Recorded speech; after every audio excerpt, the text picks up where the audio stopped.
अस्सलाम वालेकुम। दिन भर की ताज़ा खबरों, तज्जियों और जायज़ों के साथ मैं हूं जन्नत जमशेद। नाज़रीन, सबसे पहले हम बात करते हैं सऊदी अरब के बाद ईरानी सदर के वफ्द के हमरा पाकिस्तान आमद की। तो ईरानी सदर इब्राहिम रईसी 3 रोज़ा सरकारी दौरे पर पाकिस्तान पहुंच गए। ईरानी खातून अव्वल, वज़ीर ख़ारिजा, काबीना अराकीन, आला हुकाम और बड़ा तिजारती वफ्द भी ईरानी सदर के साथ पाकिस्तान पहुंचे हैं। वफाकी वज़ीर हुसैन पीरजादा ने नूर खान एयरबेस पर इस्तकबाल किया। पाकिस्तानी सकाफत के मुताबिक बच्चों ने ईरानी सदर को गुलदस्ते पेश किए। ईरानी सदर इब्राहिम रईसी ने सदर पाकिस्तान, वज़ीर आज़म, स्पीकर कौमी असम्बली, चेयरमैन सेनेट से मुलाकातें भी की। इन मुलाकात में ईरान पाक ताल्लुकात को मज़ीद मजबूत बनाने, ज़राअत, तिजारत, राबते, तवानाई, अवामी राबतों समेत मुख्तलिफ शोबों में ताल्लुकात को फ़रोग़ देने का एजेंडा मौजूद है। दफ्तर ख़ारिजा के एलामिया के मुताबिक इस दौरे से ममालिक के ताल्लुकात मजीद मजबूत होंगे। ईरानी सदर लाहौर और कराची भी जाएंगे और सूबाई क़यादत से मुलाकातें करेंगे। दोनों ममालिक की क़यादतें इलाकाई और आलमी पेशरफ्त और दहशतगर्दी के मुश्तरका ख़तरे से निमटने के लिए दो तरफ़ा ताउन पर भी बात करेंगे। इसी तमाम तर मामले पर बात करने के लिए हमारे साथ मौजूद हैं सैयद मोहम्मद अली साहब, जो कि माहिर हैं बैनुल अक़वामी उमूर के। मोहम्मद अली साहब, बहुत शुक्रिया दिन भर को वक्त देने के लिए। सर, ईरानी सदर के इस दौरे को आप किस तरह से देखते हैं? कितना खुश आइंद है पाकिस्तान और ईरान के ताल्लुकात के लिए? बहुत शुक्रिया जी। मैं समझता हूँ कि ये बहुत अहम दौरा है 3 एतबार से। कि पहली बात तो ये है कि जो मौजूदा वफाकी हुकूमत मार्ज़ वजूद में आई है, उसके उसके बाद ये किसी भी रियासत के सरबराह का ये पहला दौरा है पाकिस्तान का। दूसरी बात ये, किसी भी ईरानी सदर का ये 8 साल के बाद पहला पाकिस्तान का दौरा है।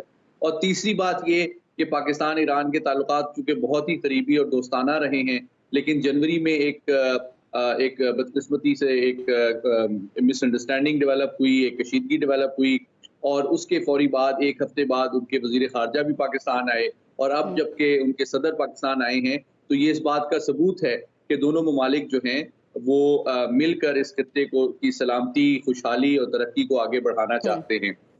सबसे इम्पोर्टेंट बात ये है कि जो 3 एस्पेक्ट्स हैं इस दौरे के जो बहुत अहम हैं, वो ये है, जिस तरह आपने भी कहा कि दोनों मुल्कों को जो मुश्तरका दुश्मन है वो दहशतगर्दी है। हम मिल के चाहते हैं कि आला सतह पे इस दहशतगर्दी के मुश्तरका खतरे का खात्मा कर सकें, क्योंकि हम दोनों के अवाम की सलामती, खुशहाली और तरक्की के ये दहशतगर्द दुश्मन हैं। दूसरी बात ये कि हम चाहते हैं कि एनर्जी सिक्योरिटी के हवाले से भी ताउन को आगे बढ़ाएं और तीसरा पहलू ये है कि पाकिस्तान के जो इस वक्त इकोनॉमिक चैलेंजेस हैं, उस हवाले से भी ईरान हमारे लिए एक बड़ी तिजारती मंडी साबित हो सकता है। और अभी जो ताज़ा तरीन इत्तलात हैं उसके मुताबिक दोनों मुल्क ये चाहते हैं कि हम अपना तिजारती हुजम मौजूदा $2 अरब से इवेंचुअली ग्रेजुअली $10 अरब तक लेके जाएं। अच्छा, बिल्कुल सर। अगर हम पाकिस्तानी मईशत की बात करें तो एक खुश आइंद अमल है, लेकिन अगर हम आलमी मंजरनामे की बात करें तो इस वक्त ईरान और इजराइल के दरमियान एक कशीदगी का आलम है। तो इस तमाम तर सूरत हाल में इस दौरे से अमरीका और इसराइल को क्या पैगाम जाएगा? अहम सवाल किया आपने। देखिए, पाकिस्तान की जो खारजा पॉलिसी है उसके 3 बहुत बुनियादी और देरीना उसूल जो हैं, उनमें से एक उसूल ये है कि मशरिक़ वस्ता के जो तमाम ममालिक हैं उनके साथ पाकिस्तान दो तरफा सतह पे खैर सगाली के रवासिम बरकरार रखता रहा है और रखता रहेगा। इसका सबसे बड़ा सबूत ये है कि इस कशीदगी के दौरान भी पिछले 1 हफ्ते के दौरान आपने देखा कि सऊदी वजीर खारजा भी पाकिस्तान आए और उसके साथ ही साथ तुर्की के commander chief of general staff भी पाकिस्तान आए और अब ईरानी सदर भी पाकिस्तान आए हैं। और आप जानते हैं कि ये तीनों मुस्लिम दुनिया और मशरिक वस्ता की बड़ी ताकतें हैं और ये तीनों का पाकिस्तान इस कशीदगी के दौरान आना इस बात का सबूत है कि ये दो तरफा सतह पे पाकिस्तान के ताल्लुकात को बहुत अहमियत भी देते हैं और कशीदगी के बावजूद पाकिस्तान से दो तरफा सतह पे दहशतगर्दी, तवानाई और सनत व तरक्की और तिजारत के शोबों में अपने ताउन को मजीद बढ़ाना चाहते हैं। दूसरी बात जो बहुत इंपॉर्टेंट है, जिस तरह पाकिस्तान के आर्मी चीफ भी पहले कह चुके हैं कि पाकिस्तान ब्लॉक पॉलिटिक्स का हिस्सा नहीं बनता और ना बनना चाहता है और हमारी जो ईरान के साथ ताल्लुकात को बढ़ाने की कोशिश या ख्वाहिश है, उसका मकसद किसी तीसरे इलाकाई या आलमी ताकत के खिलाफ कोई महाजराई करना नहीं है। हम सिर्फ दोनों ममालिक की खुशहाली और तरक्की को रोक देना चाहते हैं और किसी तीसरे मुल्क के खिलाफ ना इस्तेमाल हुए हैं ना इंशाअल्लाह होंगे। बिल्कुल। अच्छा सर, अगर हम पाकिस्तान और ईरान के ताल्लुकात की बात करें तो हम जानते हैं कि माजी में भी दोनों मुल्कों के दरमियान बहुत से मुआहिदे हुए हैं, जिसमें पाकिस्तान पीपल्स पार्टी के दौर में गैस पाइपलाइन मुआहिदा हुआ, लेकिन उस पर अमल नहीं हो पाया। आपको क्या लगता है कि मुआहिदे तो हो जाते हैं लेकिन अमल नहीं हो पाता, इस पर आप क्या तबसरा करेंगे?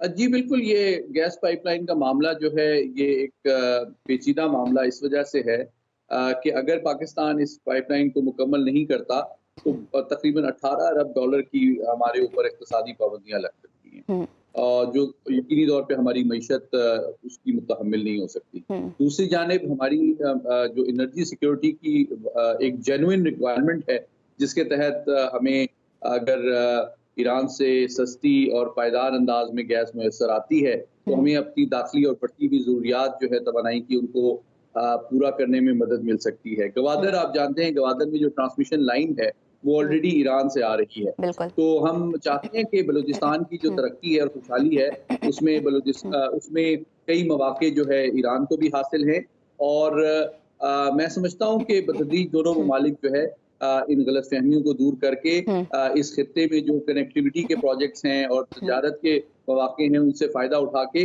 अपने अवाम को मज़ीद खुशहाली और तरक्की के रास्ते पे गामज़न कर सकती। ठीक है, ईरानी सदर का दौरे पाकिस्तान एक मस्बत अमल है और जिससे दोनों मुल्कों की मईशत में बेहतरी आएगी। हमारे साथ सैयद मोहम्मद अली साहब मौजूद है। सर, बहुत शुक्रिया। दिन भर में आगे बढ़ते हैं और अब बात कर लेते हैं कि कराची के इलाके बगदादी से गिरफ्तार मुनशियात डीलर रियासत ने अपने अड्डे पर रोजाना 50 से 60 लाख रुपए की मुनशियात फरोख्त करने का इंकशाफ किया है। मुलजिम आबिद पाक कॉलोनी और गिरदोनवाह में चर्स और आइस फरोख्त करता है। पुलिस रिपोर्ट के मुताबिक मुलजिम अपने मुखालफिन के अड्डों को खत्म करने के लिए बड़ी मिकदार में असलहा भी खरीदना चाहता था। पाकिस्तान में मुनशियात का धंधा इंडस्ट्री की शक्ल इख्तियार करता जा रहा है और हमारे नौजवानों में मुनशियात के इस्तेमाल में तेज़ी से इजाफा देखने में आया है। ये लम्हा फिक्रिया है। आप लोग भी जानते हैं कि अब तालीमी इदारों में जो स्टूडेंट्स हैं वो मुनशियात का इस्तेमाल करते हुए नज़र आते हैं, लेकिन जहाँ पर सवाल ये है कि जो मुतालिका इदारे हैं वो क्या कर रहे हैं, जो कानून नाफिज करने वाले इदारे हैं इस पर रद्द-ए-अमल क्यों नहीं देते। बिल्कुल ये लम्हा फिक्रिया है कि इतनी बड़ी तादाद में जो लोग हैं वो मुनशियात का इस्तेमाल करते हैं। इस पर आवाम का क्या रद्द-ए-अमल है, आइए वो जान लेते हैं। नौजवान नस्ल को तबाह कर रहे हैं, कारोबार नहीं दे रहे, क्या करेगी। देखो जवान बच्चे हीरो ने पी रहे हैं, फुटपाड़ियों पर सोए हुए हैं, माँ बापों ने तंग आके उन्हें अपने घरों से निकाल दिया है। बेच ही लोग रहे तो हुकूमत क्या करेगी, हुकूमत ही बेच रही और क्या करेगी। उनको फिर बैक सपोर्ट होगी ना, किसी न किसी ऐसे थोड़ी कर रहा होगा वो।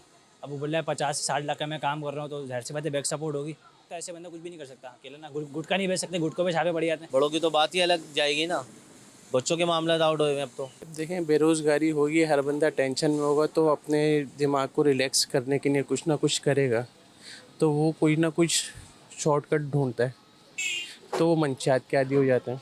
नौजवानों में क्या होगा, मर जाते हैं बस, और क्या होता है। पुलिस क्या करती है, पैसे लेती, भत्ता लेती, ख़त्म हो जाती है सारी बात। जिम्मेदार तो दोनों ही हैं, लेने वाला भी बेचने वाला भी। लेकिन जब बेचने वाला नहीं होगा तो लेने वाला कहाँ जाएगा। मसला ये है, देखें गुटखे वगैरह जो बिक रहे हैं तो इनको पकड़ेंगे तो इसमें यानी कवरिंग होगी। अब हमें तो मिल जाता है, यानी कि जो हमारे दोस्त यार हैं यानी कि जान पे जान से मिल जाता है। कसूरवार कौन है? कसूरवार हमारा माशरा भाई। गली मोहल्ले में मंशियात बिक रही है, मोहल्ले वालों को चाहिए, और ये सारे काम भाई आपको भी पता है, सबको पता है कौन करवाता है। अहम सवाल यह है कि हुकूमती सतह पर क्या इकदाम किए जा रहे हैं कि मुनशियात की रोकथाम की जाए। इसी पर ही बात करने के लिए हमारे साथ ब्यूरो चीफ कराची शुएब बरनी मौजूद हैं और उनके साथ हमें ज्वाइन किया है सैयद जुल्फ़िकार हुसैन ने, जो कि कंसल्टेंट हैं इंसदादे मुनशियात मुहिम के। आप दोनों का बहुत शुक्रिया। सबसे पहले शुएब बरनी, मैं आपकी तरफ आऊँगी। कहिएगा कि ये बहुत बड़ा इंकशाफ है और लम्हा फिक्रिया है कि बड़ी तादाद में जो स्टूडेंट्स हैं वो मुनशियात का इस्तेमाल करते हैं, तो गिरफ्तारी जो अमल में लाई गई है उस शख्स ने मजीद क्या इंकशाफ किए हैं?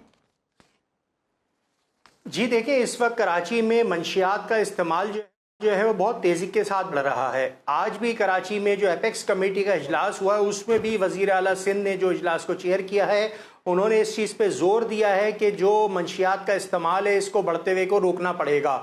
चाहे पूरे सूबे सिंध हो या पूरा मुल्क हो, इस वक्त मंशियात बहुत तेज़ी के साथ फैल रही है और ख़ास कर इसमें नौजवान लड़के और लड़कियां जो कि कॉलेजेस और यूनिवर्सिटीज़ के स्टूडेंट हैं वो मुतासिर हो रहे हैं, जिसमें एम्फेटाइन है, क्रिस्टल है, आइस है और ये मौलिक नशा है जो कि अच्छे मालदार लोगों के घरानों को अब तबाह कर रहा है। इसमें कोई मैं सस्ते नशे की बात नहीं कर रहा जिसमें चरस या सिगरेट या जो दीगर चीज़ें आती हैं उसकी बात नहीं कर रहा।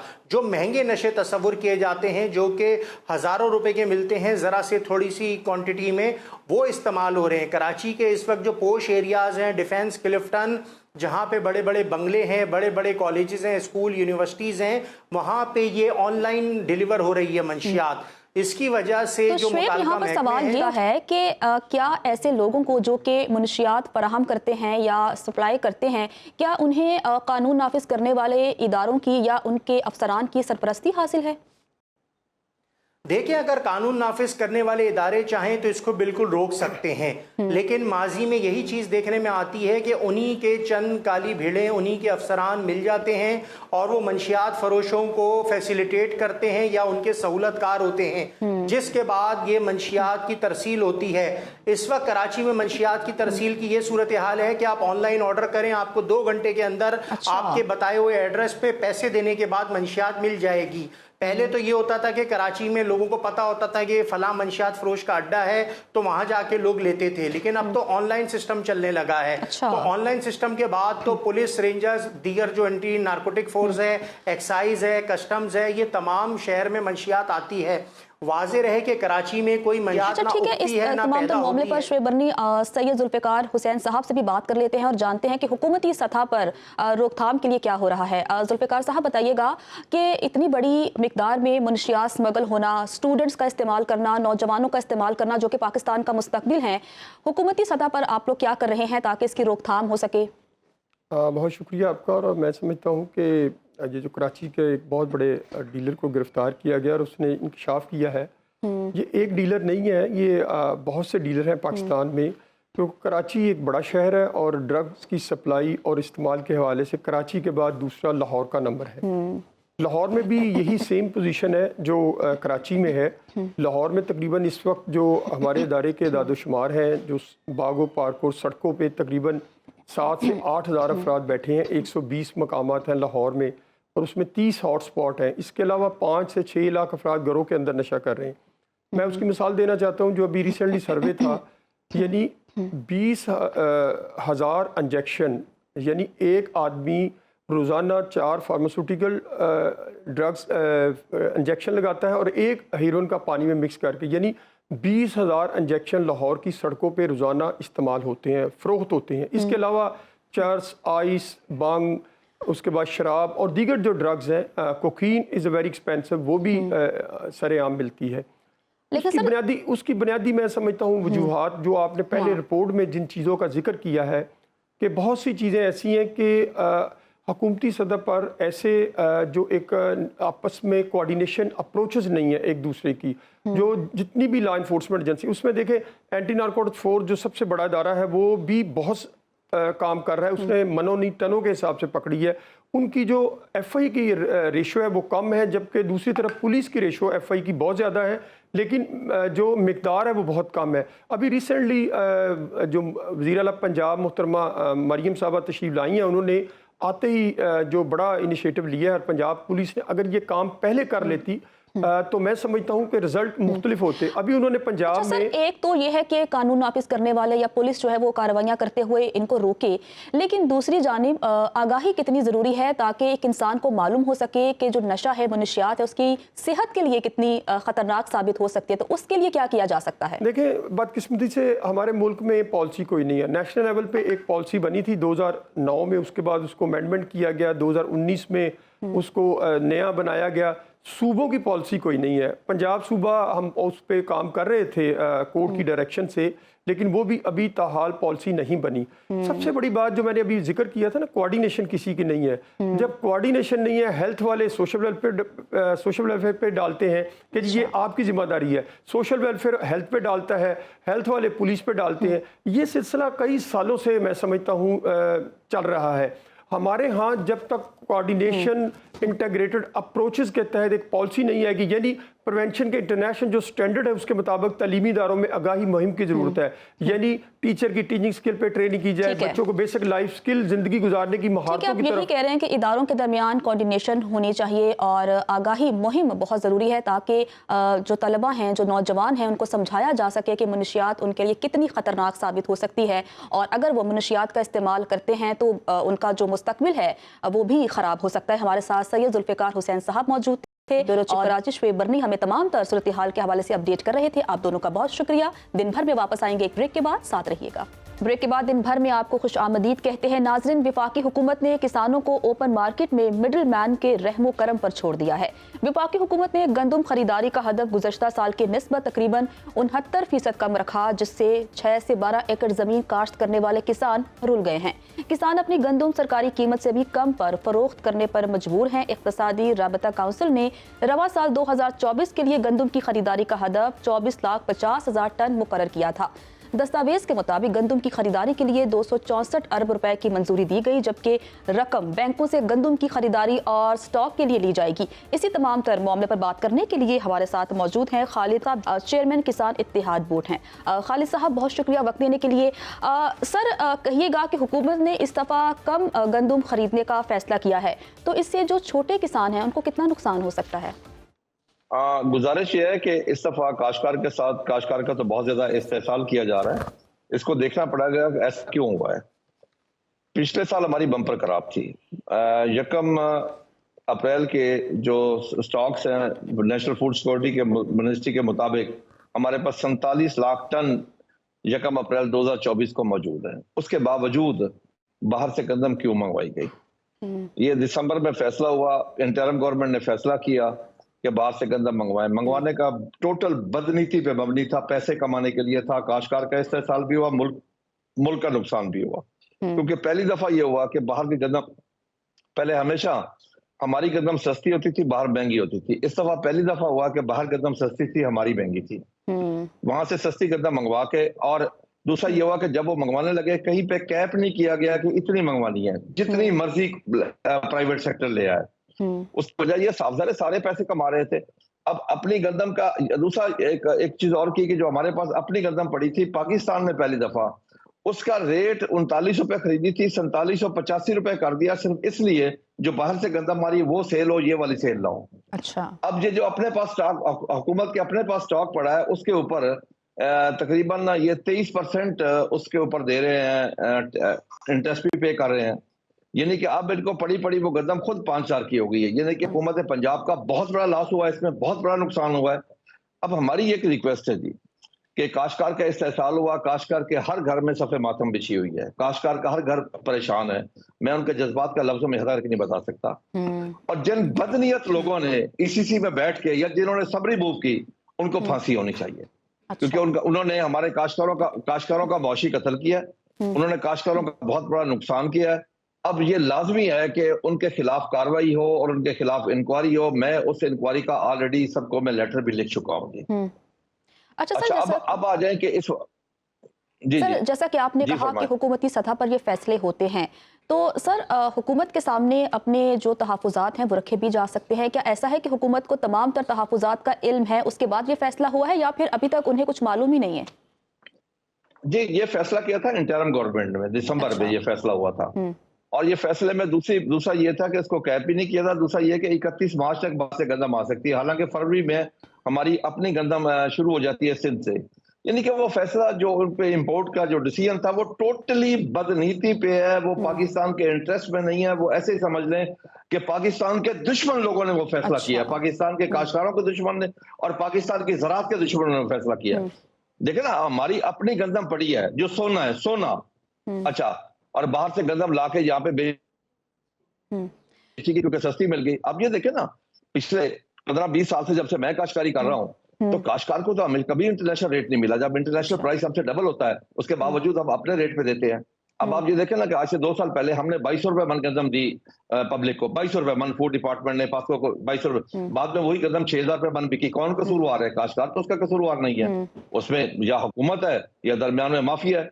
लेकिन अगर माफिया को नकेल ना डाली गई, गरीब आदमी तो मारा गया ना जी। तो सर ये सबसे बड़ा पाकिस्तान का सर इशू ही ये है कि माफिया को नकेल नहीं डाली जाती। बहुत सी हुकूमतें आई हैं, बहुत सी जमातों ने यहाँ पर हुकूमत भी की है, लेकिन कोई भी एक ऐसी जमात नहीं है जो माफिया को नकेल डाल सके। इस पर आप क्या कहेंगे? देखिए जी, इसमें कोई शक नहीं है जी कि माफिया के सामने रियासत भी कमजोर है। माफिया के सामने माफिया बहुत मजबूत है और उन्होंने अपने पंजे गाड़े हुए हैं। आम आदमी मर रहा है, आम आदमी की जिंदगी अजीरन हो चुकी है। अब मैं आऊंगा कि हमारी जो इस वक्त गंदम है, हमें रेट दिया गया 3900 रुपए, जो हमें नामंजूर था। वो हमारे लिए बहुत कम रेट था क्योंकि हमारी कास्ट ऑफ पैदावारी लागत बहुत ज्यादा बढ़ चुकी थी। लेकिन हमें वो 3900 भी नहीं मिल रहा। हमारी बिक्री है 2800 से लेके 3200 रुपए तक। यानी काश्तकार बेचारा क्या करेगा? काश्तकार जब उसको पैसे नहीं मिलेंगे, इस गंदम के बाद 2 मेजर फसलें उस पर आनी है, कपास और चावल। अगर उसके पास पैसे नहीं होंगे, उन फसलों पे वो खर्च नहीं कर सकेगा, फिर पैदावार में कमी आएगी। जब आज गंदम के उसको पैसे नहीं मिल रहे, तो अगले साल वो गंदम की काश्त में कमी कर पाकिस्तान एक ज़रूरी मुल्क है, लेकिन उसके बावजूद भी पाकिस्तान का किसान और छोटा किसान खुशहाल नहीं है। हमारे साथ खालिद हुसैन खोखर साहब मौजूद थे। सर बहुत शुक्रिया वक्त देने के लिए। आगे बढ़ते हैं और बात कर लेते हैं कि ओपन मार्केट में खाने पीने की हर चीज़ महंगी है, तो ये कैसे हो सकता है कि चीनी माफिया भी पीछे रहे? ओपन मार्केट में चीनी की फी किलो कीमत में 10 रुपए इजाफा हो गया है। शुगर मिल्स एसोसिएशन ने मुल्क में 15 लाख मेट्रिक टन चीनी इजाफी करार देकर चीनी को एक्सपोर्ट करने के लिए हुकूमत से इजाज़त मांग ली है। एक हफ्ते के दौरान चीनी की परचून कीमत में 10 रुपए इजाफा है। चीनी 160 रुपए किलो हो गई है, जबकि ओपन मार्केट में चीनी की कीमत में इजाफा चीनी माफिया की जखीरा अंदोजी समझा जा रहा है। चीनी 10 रुपए महंगी हो गई है। इस पर आवाम का क्या रद्द-ए-अमल है, आइए वो सुन लेते हैं। रोजाना किसी ना किसी चीज़ की कीमतें बढ़ रही हैं। आज चीनी की कीमतें बढ़ गई हैं। अब आप बताएं, हम आवाम कहाँ जाए? गरीब बंदा नहीं ले सकता, मजीद और बढ़ा दिया है। चीनी में 6 रुपए बढ़ा दिया। आइंदा रोड महंगाई करी जा रहे हैं, एक चीज़ कम करते हैं दूसरी में बढ़ा देते हैं। क्योंकि पहले ही मार्केट में चीनी की कीमत बहुत ज़्यादा थी। ये एक दौर होता था कि चीनी की कीमत 65 रुपीज़ या 70 रीज़नेबल थी, अब तो नॉन अफोर्डेबल है। कि चीनी के साथ साथ और भी चीज़ें महंगी होंगी। चीनी के साथ बोतली प्रोडक्ट है और मीठे की मिठाइयाँ स्वीट महंगी हो जाएगी। वो तो ऑलरेडी गरीब आदमी तो पहले नहीं खा रहा था। चीनी पहले ही महंगी थी, इन्होंने 10 रुपये और इजाफा करके आवाम का बुरा हाल कर दिया। अब देखो गरीब आदमी में आगे बहुत ज़्यादा बोल है। गवर्नमेंट ने बहुत अपना गलत इकदाम किया है। गवर्नमेंट को चाहिए आवाम को ज़्यादा से ज़्यादा रिलीफ दे। आगे आवाम इतनी महंगाई की चक्की में फंसी हुई है। तो अवाम एक ही मुतालबा कर रही है कि हुकूमत को चाहिए कि अवाम को रिलीफ दे, लेकिन बदकिस्मती के साथ अवाम को सिर्फ तकलीफ मिल रही है। इसी पर ही बात करते हैं। माजिद मलिक साहब मौजूद हैं, जो कि executive member sugar dealers association Punjab हैं। माजिद मलिक साहब बहुत शुक्रिया वक्त देने के लिए। सर कहिएगा कि एक तरफ चीनी 10 रुपए महंगी हुई है और दूसरी जानिब शुगर मिल्स एसोसिएशन वाले कहते हैं कि मुल्क में 15 लाख टन चीनी इजाफी है, तो हमें एक्सपोर्ट की इजाज़त दी जाए। अगर इतनी मिकदार में चीनी मौजूद है तो चीनी तो सस्ती होनी चाहिए। नहीं, बात सुने, चीनी का रेट आप ये समझ लीजिए कि चीनी का रेट था कुछ तकरीबन 3-4 माह पहले तो चीनी का रेट 180 रुपए था। सितंबर में चीनी का एक्स मिल रेट 180 रुपए था। जो अभी एक्स मिल रेट आप समझ लीजिए चल रहा है 135 रुपए एवरेज चल रहा है रेट, एक्स मिल रेट जो है। और रही बात चीनी, तो देखें है तो मुल्क में ज्यादा ही, तकरीबन हमारे पास पूरे पाकिस्तान में 15 अप्रैल को स्टॉक था कोई तकरीबन 48,75,000 टन, और हमें 48,75,000 टन हमारे पास स्टॉक्स मौजूद हैं, वेरीफाइड स्टॉक्स हैं ये।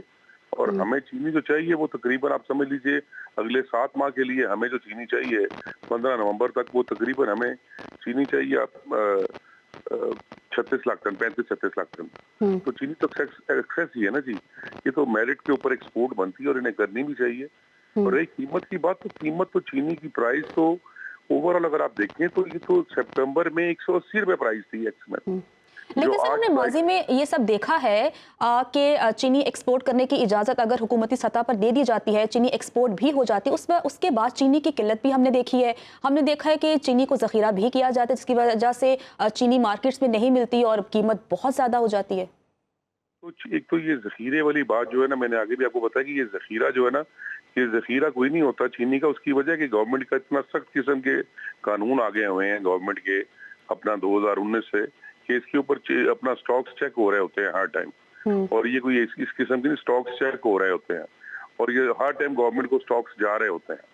2-3 महकमे इसमें, FBR भी है इसमें, वो जो लोकल एडमिनिस्ट्रेशन भी है इसमें, उनको वो हर टाइम वो जो है स्टॉक्स चेक कर रहे होते हैं और वो हर 15 दिन बाद गवर्नमेंट को स्टॉक जो है वो दे सर, रहे आप ये दावा कर रहे हैं कि चीनी जखीरा नहीं की जाती है, जिसकी वजह से मार्केट में चीनी की किल्लत होती है, आप ये दावा कर रहे हैं?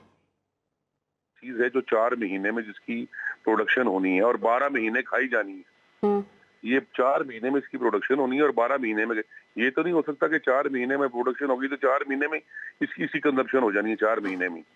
लेकिन सर, हमने माजी में ये खबरें भी देखी हैं, चीनी जो है वो ज़ख़ीरा भी होती है और जो ज़ख़ीरा अंदोज़ हैं उनसे चीनी बरामद भी की गई है। माजिद मलिक साहब हमारे साथ मौजूद है। सर, बहुत शुक्रिया वक्त देने के लिए। चकवाल से अफसोसनाक खबर शामिल करते हैं कि चकवाल में पेपर मिल में काम करने वाले 4 मजदूर 8 फीट गहरे टैंक में गिरकर दम घुटने से जान की बाजी हार गए। मजदूर टैंक में सफाई का काम कर रहे थे। इस हवाले से तमाम तरह डिटेल्स लेते हैं सुनो न्यूज़ के नुमाइंदे रफ़ाकत अली से। रफ़ाकत, बताइएगा कि किस तरह से ये हादसा पेश आया और मज़ीद क्या डिटेल्स है आपके पास? हाँ जी बिल्कुल, चकवाल से चंद किलोमीटर दूर कस्बा मिनवाल में निजी पेपर मिल में जो है 4 मजदूर काम करते हुए 8 फुट गहरे टैंक में जो है वो गिरकर ज़िंदगी की बाजी जो है वो हार गए हैं। टैंक के अंदर जो है वो जहरीली गैसों का मजमूआ था जिसका अंदाज़ा वो नहीं लगा सके और 8 फुट गहरे टैंक के अंदर जो है वो गिरने वाले मजदूर जो है वो जो जहाँ बाक हो गए। जहाँ बाक होने वालों में आमिर, जीशान, मोहम्मद, साकिब और जमशेद जो है वो शामिल हैं। इसके साथ मैं आपको ये बताना चलूँ कि रेस्क्यू को जब इसकी इतला मिली तो वो मौके पर पहुँचे और उन्होंने 2 घंटे का जो है ऑपरेशन किया, जिसके बाद लाशों को वहाँ से निकाल कर डिस्ट्रिक्ट हेडक्वार्टर अस्पताल चकवाल मुंतकिल किया। फैक्ट्री मालकान के खिलाफ जो है वो मुकदमा थाना डुडियाल में दर्ज कर लिया गया और फैक्ट्री को सील कर दिया गया। हुकूमत को चाहिए कि इन जो वाक़यात हैं इनका नोटिस ले और जो महकमा शहरी दिफा और महकमा जो माहौलियात है उनको हदायत जारी करे ताकि वो बर वक्त कार्रवाई करें और जो ऐसे हादसात रोनुमा होते हैं उनसे बचा जा सके। जी ठीक है, ऐसे हादसात की रोकथाम के लिए इंतज़ामिया को मौसर इकदाम करने चाहिए। रफ़ाकत अली इस वाक़े के बारे में तमाम तर डिटेल्स बता रहे थे। रफ़ाकत, आपका बहुत शुक्रिया। दिन भर के आखिर में बात कर लेते हैं पाक न्यूजीलैंड सीरीज़ की और बात करते हैं तीसरे मैच की, जिसमें न्यूजीलैंड के हाथों पाकिस्तान को 7 विकेटों से शिकस्त का सामना करना पड़ा है। न्यूजीलैंड ने 179 रन का हदफ 19वें ओवर में 3 विकेटों के नुकसान पर पूरा कर लिया। बात करने के लिए हमारे साथ मौजूद हैं इरफान ज़हीर साहब, जो कि स्पोर्ट्स एनालिस्ट हैं। इरफान साहब, बहुत शुक्रिया दिन भर को वक्त देने के लिए। सर, कहिएगा कि बाबर आजम बहुत अच्छा परफॉर्म कर रहे हैं, टीम के कप्तान हैं, लेकिन टीम की परफॉर्मेंस उस तरह से सामने नहीं आ रही, क्या कमेंट करेंगे आप? देखिए, जब ये सीरीज़ स्टार्ट हुई तो तब भी हमने ये बात की थी कि शायद उनकी ये सी टीम है। हमने लास्ट ईयर उनकी टीम ने जो विजिट किया था उसमें कहा जाता था कि ये इनकी बी टीम आई है, तो उसमें भी हमने देखा कि पाकिस्तान से ये सीरीज़ इक्वल करके गए। 2-2 मैचेस, 2 पाकिस्तान जीता, 2 ये जीते और 1 मैच बारिश की वजह से नहीं हो पाया। और अभी भी कुछ इसी तरह का सिनेरियो नज़र आ रहा है। अब लम्हा फिक्रिया ये है कि आपने अपनी बेस्ट रिसोर्सेज को डाला और आपने आमिर को इंडक्ट किया, इमाद को इंडक्ट किया और आपने कहा कि हमने एक कंटिन्यूटी लेके जानी है, पूरी टीम को प्रोवाइड करनी है टिल वर्ल्ड कप। बट हम देखते हैं कि एक साथ इन्होंने दूसरा मंत्रा भी पेश किया कि हम रोटेशन पॉलिसी को भी लेके चलेंगे। अब आमिर को आपने 1 मैच खिलाया, आप इतने ओवर कॉन्फिडेंट हो गए कि शायद हमने उनको 90 पे ऑल आउट कर दिया है, तो ये बहुत एक बड़ी कोई कमज़ोर टीम है। और हमने देखा कि बड़ा इजीली 18.2 ओवर में उन्होंने जो 178 का जो टोटल था वो बड़ा आसानी चेस कर लिया। चैपमैन की इधर मैं ज़रूर बात करना चाहूँगा। चैपमैन ने ही वो वाइड प्लेयर था, जब लास्ट टाइम भी न्यूजीलैंड की टीम आई थी तो इसी ने जो 2 मैचेस जीते थे ये इसी ने जितवाए थे और उसमें एक शानदार सेंचुरी भी थी और कल भी इसने सिंगल हैंडली मैच जितवाया। आप बड़े बेबस नज़र आए तमाम बॉलर्स, किसी बॉलर के अंदर ये स्किल नज़र नहीं आए, चाहे हम शहीन की बात कर लें, शादाब की बात कर लें, हम इब्रार की बात कर लें, नसीम की बात कर लें। जब चार्ज करना शुरू किया चैपमैन ने तो हमारे किसी बॉलर के पास कोई प्लान बी नहीं था। यही एक प्रॉब्लम हमने वर्ल्ड कप में भी देखी, एशिया कप में भी देखी कि जब हमारे बॉलर्स पे अटैक किया जाता है तो आपके पास कोई ऐसी स्किल नहीं है जो कि आप इसे काउंटर कर सके। मोहम्मद आमिर की इंडक्शन भी इसी वजह से हुई थी कि ये शायद ऐसा एक्सपीरियंस बॉलर है जो डेथ ओवर्स में या इस तरह जब अटैक हो रहा होता है तो वो रोक भी सकता है, विकेट भी निकाल सकता है। बट मेरी ये समझ से बिल्कुल बियॉन्ड था कि पाकिस्तानी टीम ने ऐसा क्या किया कि आपने पाकिस्तानी टीम कहाँ लैग कर रही है। एक मैच में पाकिस्तानी टीम बहुत अच्छा परफॉर्म करती है, अगर मोहम्मद आमिर की बात करें तो उन्होंने दूसरे T20 में एक अच्छी परफॉर्मेंस पेश की, लेकिन अगले ही मैच में उसके बिल्कुल बरक्स होता है। इसकी क्या वजह है? देखिए, मैं बात करना चाह रहा था, 2 चीज़ें हैं। एक तो आपने अपना प्लेइंग 11 पहले डिफाइन करना है कि हमारा बेस्ट प्लेइंग 11 क्या है, और मेरा ख्याल है इन्होंने जो पहला मैच हम जीते उसमें उतारी थी। आमिर को खिलाना चाहिए था, इमाद को अगर आपने लेके आए, इतना बड़ा आपने तमाम डोमेस्टिक को डीवैल्यू किया और इन लोगों को लेके आए तो फिर इनको खिलाएं, इनको मैक्सिमम रन दें आप बिफोर वर्ल्ड कप। उसको ना खिलाना मेरी समझ से बियॉन्ड है। दूसरा जो सबसे इंपॉर्टेंट जो हार की रीज़न है वो हमारा स्लो स्ट्राइक रेट है। आप ये देखें कि बाबर का 127 का स्ट्राइक रेट, रिजवान का प्रॉब्ली शायद 110 था। इस मॉडर्न डे क्रिकेट के अंदर आपकी डिमांड जो है वो 200 की है। चैपमैन का जो था वो 207 का था।